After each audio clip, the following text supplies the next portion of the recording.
Welcome back. It's our Sunday Gospel Reflection Easter edition. A reading from the Holy Gospel according to Mark. When the Sabbath was over, Mary Magdalene, Mary the mother of James, and Salome brought spices so that they might go and anoint him. Very early, when the sun had risen, on the first day of the week, they came to the tomb. They were saying to one another, "Who will roll back the stone for us from the entrance to the tomb?" When they looked up, they saw that the stone had been rolled back. It was very large. On entering the tomb, they saw a young man sitting on the right side, clothed in a white robe, and they were utterly amazed. He said to them, "Do not be amazed. You seek Jesus of Nazareth, the crucified. He has been raised. He is not here.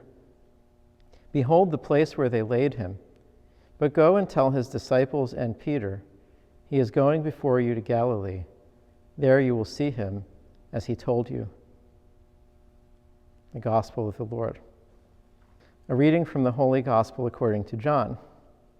On the first day of the week, Mary of Magdala came to the tomb early in the morning, while it was still dark, and saw the stone removed from the tomb. So she ran and went to Simon Peter and to the other disciple whom Jesus loved, and told them, "They have taken the Lord from the tomb, and we don't know where they put him." So Peter and the other disciple went out and came to the tomb.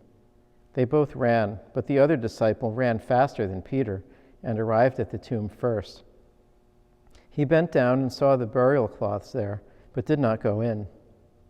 When Simon Peter arrived after him, he went into the tomb and saw the burial cloths there and the cloth that had covered his head, but rolled up in a separate place. Then the other disciple also went in, the one who had arrived at the tomb first, and he saw and believed. For they did not yet understand the scripture that he had to rise from the dead. The Gospel of the Lord. So I decided to read both Easter Gospels, the one from Mark for the Easter Vigil and John's account for the Mass on Sunday during the day. They give us two perspectives on the same story, and while they differ in some of the details, and there are perhaps apparent contradictions in the way the stories are told, there is one glaring, obvious coincidence between them, and that is the reality that the tomb was empty. And of course, that is what we celebrate on Easter Sunday, is that the tomb was empty because Christ had risen. He was no longer there. Trying to imagine how amazing this was, how even after everything that Jesus had told his disciples, and he told them this was going to happen, but they couldn't, it's like there's no category in your brain for somebody resurrecting from the dead. It had never happened before. Nobody had ever seen it. Even what Jesus did for Lazarus was different than this. And so it's like your head explodes thinking about it. That's how amazing it is. And yet we have these eyewitness accounts to help us to accept that it really did happen. And the implications of that, of course, are huge. The idea that the tomb was empty because, in a way, our tombs are full. Our tombs are full of all kinds of stuff. They're full of grief.